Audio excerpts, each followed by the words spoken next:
কৈলাসে নিদ্রায় ছিলেন, তাই তো? হঠাৎ যেই নিদ্রা ভঙ্গ হয়েছে, চোখ মিলে দেখছেন কি না পার্বতী নেই পাশে। ডাকছেন, এই নন্দী। বাবা রাধারানীর রোল চেঞ্জ, দেখো নন্দী কে সাড়া দিচ্ছে, দেখো তোমাদের রাধারানী।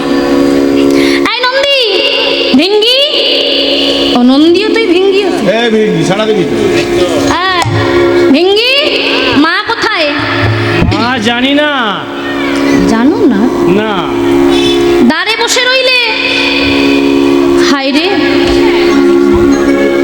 সারাক্ষণ নেশা করেই পড়ে রইলি দাঁড়ে, ভাব। হ্যাঁ, আচ্ছা ঠিক আছে, আমি জেনে নিচ্ছি।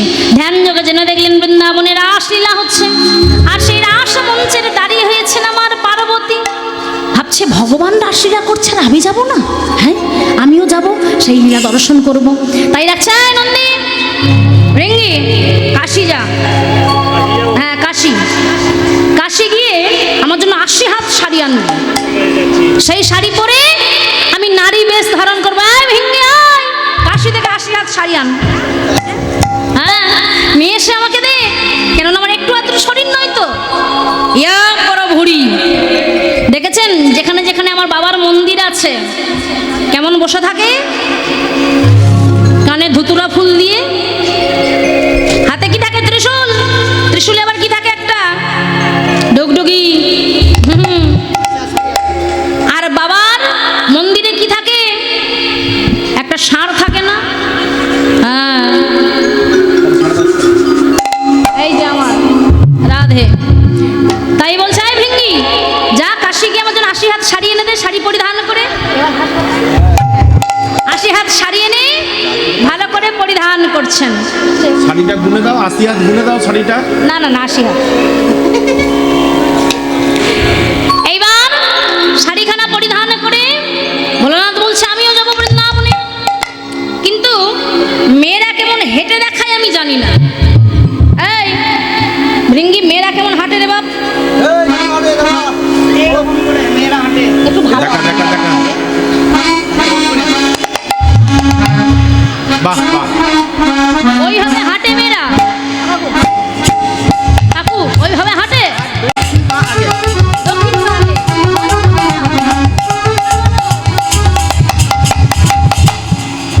বাবা মেয়েরা কোন পা আগে পড়ে? বাবা ডান পা। বাহ, তুমি ক পেয়েছো? মায়েদের জিজ্ঞাসা করো কোন পা আগে পড়ে।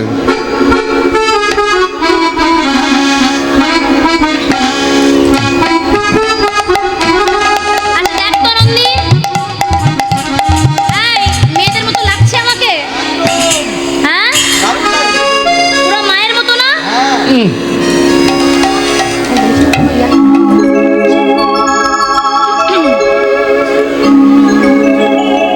একদম মায়ের মতো লাগছে। হ্যাঁ, না না ঠিক আছে, খুব সুন্দর লাগছে। কিন্তু পার্বতী কি আমাকে চিনতে পারবে? কখন পারবে কি বল না বাবা? হ্যাঁ, একদম পারবে না। এই নন্দী, দেখ তো পার্বতী কি আমাকে চিনতে পারবে? একদম পারবে না। বাহ, তাহলে এবার আমি যাই বৃন্দাবনে।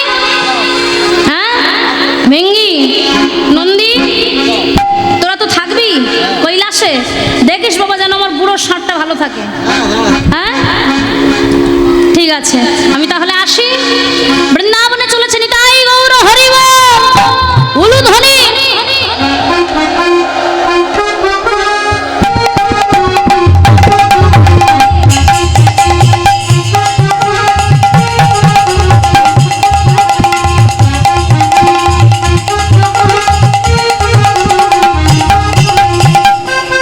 দূর থেকে দেখছে পার্বতী দ্বারে দাঁড়িয়ে হয়ে দাঁড়িয়ে আছে। হ্যাঁ, ভাবছে আবার কি আসে? হ্যাঁ, এমন হেলে দুলে নেচে নেচে আবভাব দেখে মনে হচ্ছেই যেন আমার ভাঙর গলা।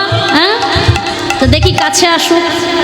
দ্বারে এসেছে, বড় করে ঘোমটা দিয়ে বলছে, ও দাঁড়ি। বলো বলো। দাড়ি বলো। বলছি একটু পথটা ছেড়ে দাও। পথ ছেড়ে দেবো? হ্যাঁ আমি রাজ দর্শন করব। ওরে বাবা, আমি গোপী গো। গোপী? হ্যাঁ কোন গোপী তুমি? আমি শ্বেত গোপী। শ্বেত গোপী? হ্যাঁ। সাধন সিদ্ধা, কৃপা সিদ্ধা, নিত্য সিদ্ধা গোপী জানি, আবার শ্বেত গোপী? বৃন্দাবনে শ্বেত গোপীও আছে। তোমার স্বামীর নামটা বলো। সর্বনাশ, স্বামীর নাম কেউ মুখে ধরে গো? রাস আরম্ভ হয়েছে কখন? আরে অসতী হয়ে যাব না? তুমিও তো সতী রমণী। হ্যাঁ। হ্যাঁ, স্বামীর নাম কেউ মুখে ধরে? তুমি বলো। আমার দাদা সতী, বাবা সতী। হ্যাঁ, সে তো আমি জানি। স্বামীর নাম? স্বামীর নাম আমি বলবো না। তা তুমি তো সতী রমণী, তুমি স্বামীর নাম ধরতে পারবে? হ্যাঁ হ্যাঁ। তা তুমি যদি খুব তোমার পারি। স্বামীর নাম বলতে পারো, তাহলে আমিও আমার স্বামীর নাম বলবো। বলবে তো? হ্যাঁ বলবো। ভোলানাথ ভাবছে পার্বতী তুমি তো আর আমার নাম মুখে নিতেই পারবে না, কেননা আমি তো তোমার স্বামী। তোমায় আমি চিনি, তুমি বড় সতী, মহাসতী। তা তুমি যদি স্বামীর নাম নিতে পারো তাহলে আমিও নেব। তুমি বলো দেখি, তুমি যদি বলো তাহলে আমিও বলবো।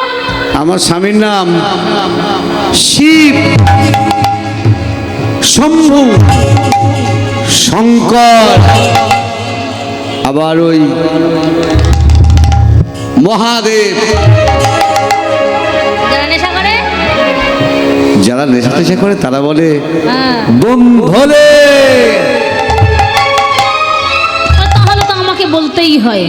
তবে হ্যাঁ, আমি এমন করে বলবো না, আমি আকার ইঙ্গিতে বলবো, তোমাকে বুঝে নিতে হবে। বলে এমন তো কথা ছিল না গো।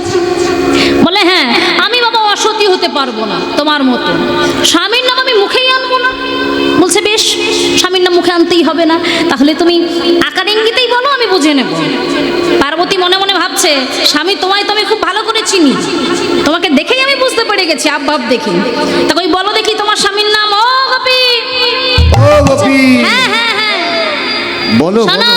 আমার স্বামীর নাম হলো, আমি মুখ কিন্তু তোমায় দেখাইনি, আমি এত বড় সতী, রমণীকেও মুখ দেখাতে লজ্জা পাই। বিশাল ব্যাপার। হ্যাঁ, আমি কত বড় সতী জানো?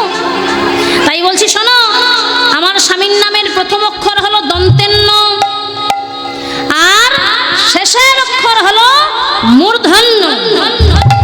দন্তেন্ন আর মূর্ধন্য? হ্যাঁ, এবার এর মাঝে কিছু দিতে হবে, সেটা আমার তো কি গো মা? নারায়ণ কি? ও গোপী, হ্যাঁ, আরে কি নারায়ণ?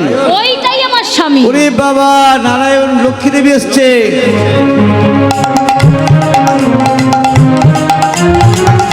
কিন্তু আমি আমার যাকে তাকে মুখ দেখাই।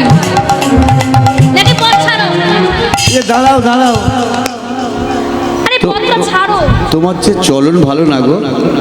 চলো ভালো নয়। তোমার দক্ষিণ চরণ আগে পড়ছে যে। হ্যাঁ তো তাই তো, ভিঙ্গি তোমায় বলে দিই। ভিঙ্গি বলে দিয়েছে? না না, কেউ বলেনি। তাহলে মায়েদের জিজ্ঞাসা করো কোন চরণ মেয়েদের আগে এই পড়ে। মেয়েদের আগে তো বাম পা পড়ে। ভোলানাথ ভাবছে ভিঙ্গি তোমায় বললো এইভাবে হেঁটে যেতে, তাহলে আমি কেন ধরা পড়তে চলেছি? হ্যাঁ গো, কোন পা আগে পড়ে গো মেয়েদের? বাম পা। দেখেছো? হ্যাঁ, আমি কৈলাসে একবার ফিরি, তারপরে ভিঙ্গিকে দেখবো। এই যে দাঁড়ি, বলো। তোমার ভুল হচ্ছে। তাই? হ্যাঁ, তাই নয় তাই, তুমি দেখো, এই দেখো, যখন আমি হাঁটি আমার বাম পা সব সময় আগে পড়ে। তাহলে এবার পথটা ছাড়ো, দাও দাও। আচ্ছা আচ্ছা, বেশ বেশ, শোনো শোনো। হ্যাঁ ও গোপী, হ্যাঁ, তুমি তো সবে রাজমঞ্চে যাচ্ছ, দাও। তা তোমার কানে কানে এমন একটা কথা বলে দেবো। আমার কানে? হ্যাঁ। না না না, আমি পরস্ত্রীকেও ছুঁই না। কিন্তু তোমার কানে কানে বলে দিলে স্বয়ং রাধারানী অপেক্ষা কৃষ্ণচন্দ্র তোমাকে খুব ভালোবাসবে। সত্যি বলছো? সত্যি। সেই কথা আমি রাসমঞ্চে গিয়ে বলবো? হ্যাঁ। বললে রাধারানীকে রেখে গোবিন্দ আমায় ভালোবাসবে? আগে বলো। শোনো শোনো তবে, কি ব্যাপার কি ব্যাপার? যা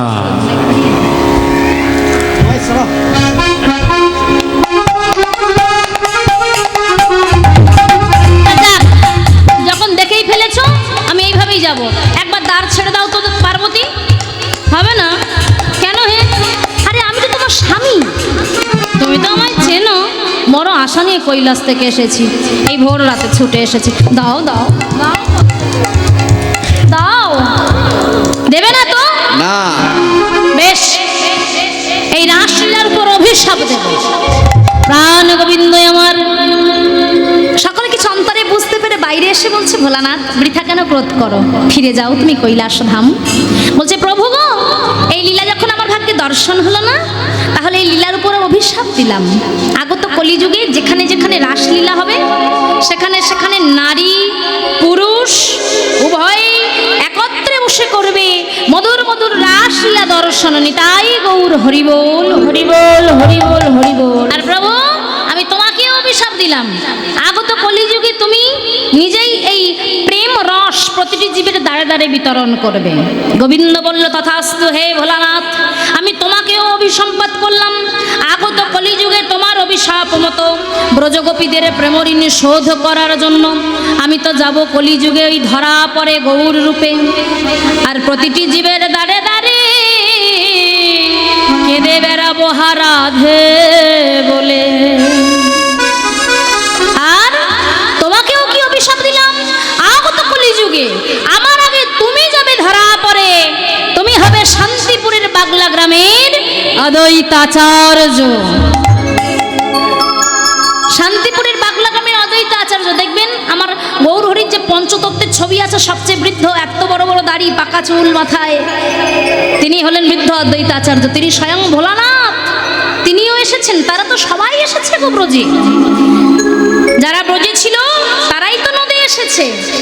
তাই আজ দিচ্ছে একটু পরে। তাই বাবা, এমন সময় আমার পাগলা বাবা ভোলানাথ অভিশাপ গ্রহণ করে চলে গেলেন। এদিকে রাসস্থলিতে ব্রজগোপিনীগণ গিয়ে দাঁড়িয়েছেন, সবাই ব্রজগোপিনীগণের মাঝে প্রাণ গোবিন্দ গিয়ে দাঁড়িয়েছেন। এবার গোবিন্দ হঠাৎ দেখছেন গোপিনীরা নাচছেন, কিন্তু তেমন ভাবে পারছেন না। বলছে, রায় দাঁড়াও, এইভাবে নাচলে হবে না, একটু বাজি রেখে নাচতে হবে। বেশ, তাই বলো। শোনো শোনো, ও মোর চাঁদ বদনি ধনী, নাচো না দেখি, আরে কি চাঁদ মুখ, তা তা থইয়া থইয়া তিনকিটি নাগ ঝিনি ঝা, তা তা থইয়া থইয়া তিনকিটি নাগ ঝিনি ঝা, তা তা থইয়া থইয়া তিনকিটি নাগ ঝিনি ঝা, তা তা থইয়া থইয়া তিনকিটি নাগ ঝিনি ঝা, তিনকিটি নাগ ঝিনি ঝা, তিনকিটি নাগ ঝিনি ঝা, বাজে তিনকিটি নাগ ঝিনি ঝা, বাজে তিনকিটি নাগ ঝিনি ঝা, তিনকিটি তিনকিটি তিনকিটি তিনকিটি তিনকিটি নাগ ঝিনি ঝা, বাজে তিনকিটি তিনকিটি তিনকিটি তিনকিটি তিনকিটি নাগ ঝিনি ঝা, তিনকিটি তিনকিটি তিনকিটি তিনকিটি তিনকিটি নাগ ঝিনি ঝা, তা তা থইয়া থইয়া তিনকিটি নাগ ঝিনি ঝা, তা তা থইয়া থইয়া তিনকিটি নাগ ঝিনি ঝা, তা তা থইয়া থইয়া তিনকিটি নাগ ঝিনি ঝা। রাই, তোমার এই নাচ হচ্ছে না, একদম হচ্ছে না, বাজি রেখে নাচতে হবে। শোনো, তুমি যে নাচবে তোমার তাল দেবো আমি। বলছে, কি তাল?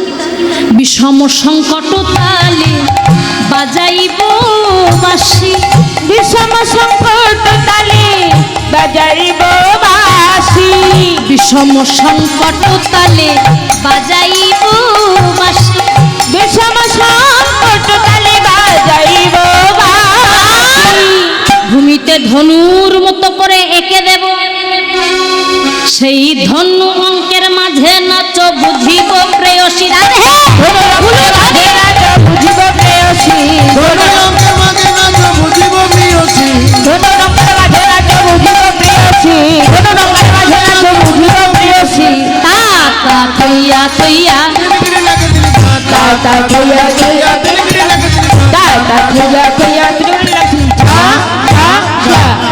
বলছে, শোনো রাই, এইভাবে তোমাকে নাচতে হবে। আর অবশ্য একটা বাজিও রাখবো, তাল যখন দিয়েছি বিষম সংকট, তো তুমি নাচবে, বাজিও তো একটা রাখতেই হয়। কি বাজি রাখি, কি বাজি রাখি? হ্যাঁ, বাজিটা হলো হারিলে কারিয়া লব বেসর কাচলি। এই যে বেসর কাচলি কি জানেন মায়েরা, বাবারা? বৃন্দাবনের প্রকৃত যারা ব্রজময়, এখনো বৃন্দাবনে গেলে দেখবেন আমাদের মতো শাড়ি পরে না, কিন্তু কি করে, তলায় একটা ঘাগরা আর বুকে একটা বসন অঞ্চল, যেটাকে বলা হয় বেসর কাচলি। গোবিন্দের সাহস খানা দেখো, বলছে, হারিলে কারিয়া লব বেসর কাচলি, হারিলে কারিয়া সরকার জিতে গেলে কি দেবে? বলছে শোনো শোনো রাই, আহা জিনিলে তোমায় দেব মোহন মুরলি, ঝিলিলে তোমায় দেব মোহন মুরলী তুমি জিনিলে তোমায় দেব মোহন মুরলি, ঝিলিলে তোমায় দেব মোহন মুরলি জিনিলে তোমায় দেব মোহন আর তা তা থইয়া থইয়া তিনি কিটি নাগিনি দাদা দুইয়া দুইয়া তিনি কিনে নাকি তিনি গান দাদা ধুইয়া ধুইয়া দিকে লাগি ঝা ঝা ঝা বলছে বাজিও রাখলাম, এবার রাই নাচো নাচো, ওঠো। পারবে না কেন? তোমাকে নাচতেই হবে, নাচো নাচো নাচো বলছি, ওঠো। হ্যাঁ নাচতে হবে, বাজি দিয়েছি তাল দিয়েছি, আর নাচো। আমি বিষম শঙ্কর তাল দেব বংশীতে। সখীগণ বলছে একদম নাচবি না, বস। সারা জীবন তোকে নাচিয়ে গেল, তুই নেচেই গেলি। আমরা যদি বলি তবে তুই নাচবি। চতুরের শিরোমণি, কি আনন্দ দেখো না, বলবে রাইধনী অমনি নেচে দেবে। না না, ওটি হচ্ছে না। আলা ভোলা গোয়ালিনী পেয়ে তুমি সারাটা জীবন তাকে ঠকিয়েছ। তবে আজ আমরাও তোমায় কিছু শোনাবো, তারপরে নাচবে। দেখবো আজকে রাধারানী ভালো নাচে না তুমি ভালো নাচো। বলছে আমি আমি আবার কোথা থেকে এলাম? বলি মা, রাইধনীকে নাচাবে আর আমরা তোমাকে নাচাবো না, ছেড়ে দেবো ভাবছো? বাঁকা শাম, তোমাকেও নাচিতে হবে,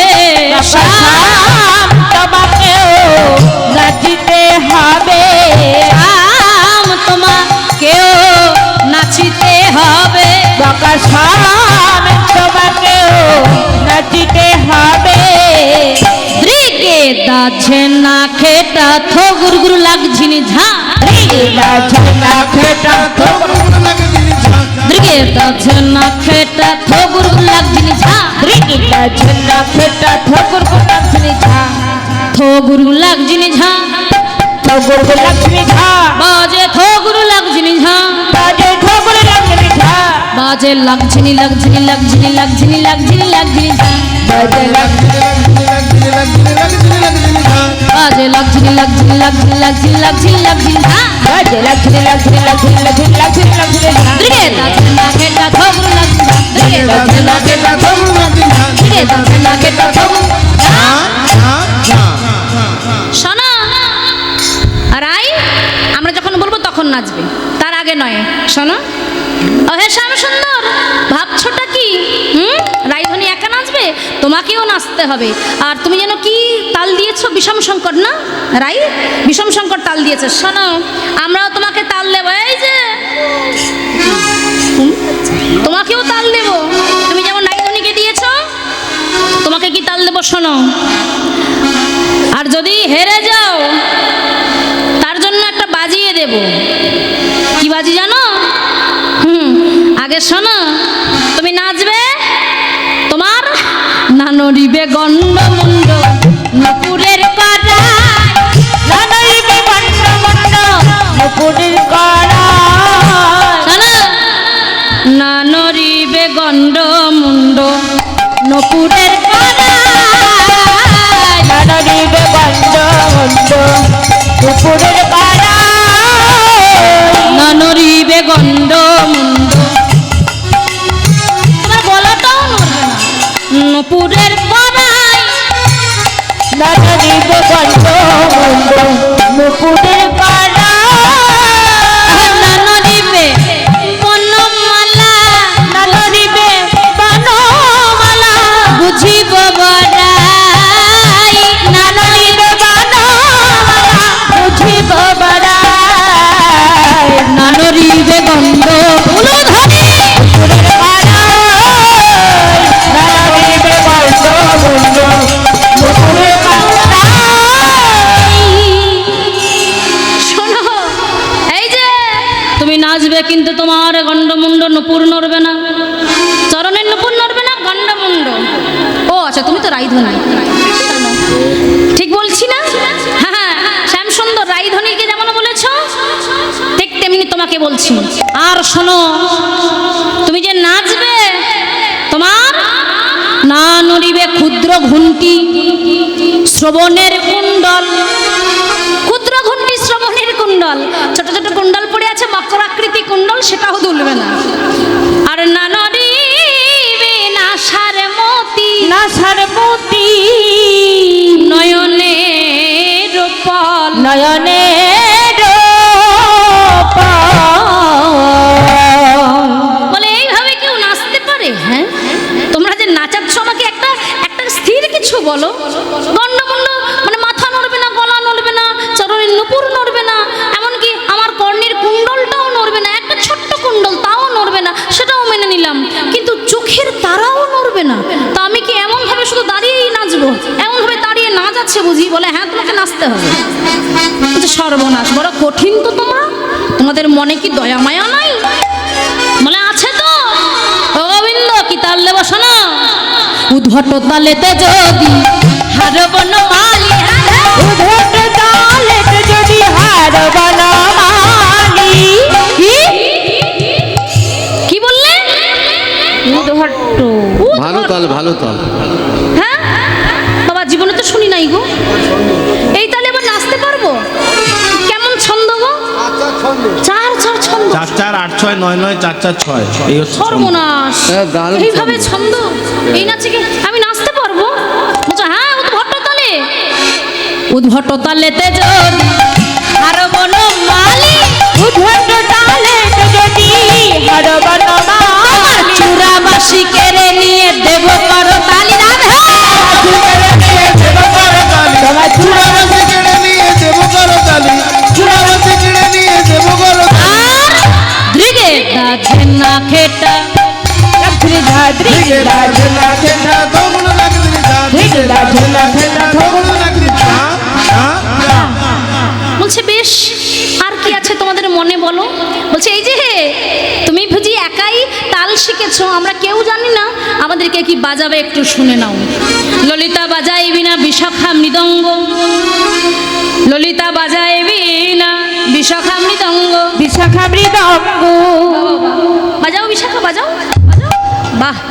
আরে সুচিত্রা বাজায় সপ্তস্বরা, সপ্তস্বরা। এই তো সুচিত্রা, বাজাও দেখি সপ্তস্বরা। বাবা বাবা। আরে রাই দেখে রঙ্গ, রাই দেখে রঙ্গ। এই, বিশাখা, এই সুচিত্রা, তোরা একটু বাজিয়ে দেখিয়ে দে। গোবিন্দ বুঝতে পারছে না তালটা কেমন। দাঁড়া, উদ্ভট তালটা। উদ্ভট্ট তালটা। উদ্ভট্ট তালে যদি হারাবো না মানে চূড়াবাসী কেড়ে নিয়ে দেবো করতালি বলেছি তো, তা কেমন তাল শুনতে চেয়েছে। চলো একটু বাজাও।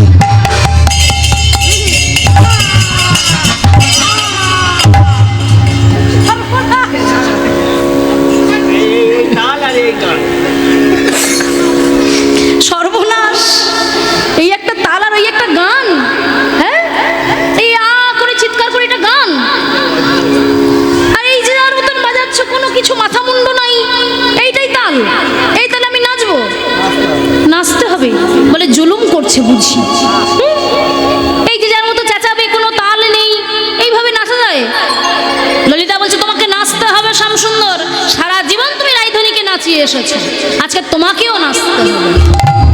আর বাজিটা যেন কি রাখবো? এই চিত্রা, বল না বাজিটা কি রাখবো? হ্যাঁ? বলো। বাজি বলি, তাই বলি। বলো বলো। শোনো ও গোবিন্দ, উদ্ভট তাল তো দিয়েছি, আর একটা বাজিও রাখি, তারপরে না হয় নাচবে। শোনো, যদি জিনো রাইকে দেব। হ্যাঁ কি? যদি জিতে যায় রাইধনী দিয়ে দেবে? হ্যাঁ, বাহ বাবা, রাধে হাত। বাহ বাহ, যদি জিনো রাইকে দেব, আমরা হব দাসী। বলে বাহ, রাইধনী দিয়ে তোমার চরণের দাসী হবে। আর যদি হেরে যাই, বলে নইলে কারাগারে রাখিব, রাখিব দুঃখিনী শুনে হাসি, দুঃখিনী শোনে হাসি। বলছে তাহলে এবার নাচো শ্যামসুন্দর। বলে ওই যে বাজি রাখলে তা আগে আগে রাই নাচুক, বলছে গোবিন্দ বাজি তো রেখেছি, আরো একটা কথা আছে আমাদের অন্তরের, জানো তো? বলি, বলে বলো, বলে গোবিন্দ হে তুমি হারো কিংবা যেত, একটা জিনিস আমার কাছে পাবেই, একটা জিনিস আমরা সবাই তোমার চরণে দেব। বলছে কি? ভক্তমণ্ডলী, ভক্তিমতী মায়েরা, এই যে গানটা, এই গানটা গাইতো আমার খুব প্রিয় একজন মানুষ। রাসে অনেক কীর্তনিয়াই গায়, আমি কাউকেই অপমান করব না, সবাই আমার প্রণামযোগ্য, আমি সবার ছোট, কিন্তু এই গানটি যিনি গাইতেন জানি না তার মতন পারবো কিনা, কীর্তন সম্রাজ্ঞী অর্চনা দাস, আমার শাশুড়ি মাতা। 9 বছর হলো তিনি পরলোক গমন করেছেন। আর আমার গুরুমা এখন বর্তমানে নবদ্বীপে সুধারানী গোস্বামী, আমার পরম প্রিয় একজন মানুষ। প্রথমেই তো বাবারা বললেন ওনার আসর, জানি না কতটুকু গাইতে পারলাম, কি করলাম, তার চরণে সবটাই সমর্পণ করেছি, আপনাদের কাছে অর্পিত করেছি এই প্রাণ। আমার নিবেদন আপনারা গ্রহণ অবশ্যই করবেন, কখনোই দূরে ঠেলবেন না জানি। তাই এই যে গানটি গাইব, এই গানটা কিন্তু আমার মা খুব সুন্দর গাইতেন, বলতেন গোবিন্দ গো এই জীবনে তোমার চরণে কিছু দিতে পারিনি আমরা, জানি না কখনো পারবো কি না, তবে একটা বস্তু তোমাকে দেবো, জানো তো? তুমি হারো কিংবা যেত, তোমায় কি দেবো জানো? বলছে কি দেবে? বলে প্রভু তোমায় হেম কমলে, হেম মানে সোনা আর কমল মানে পদ্ম ফুল, মধুপী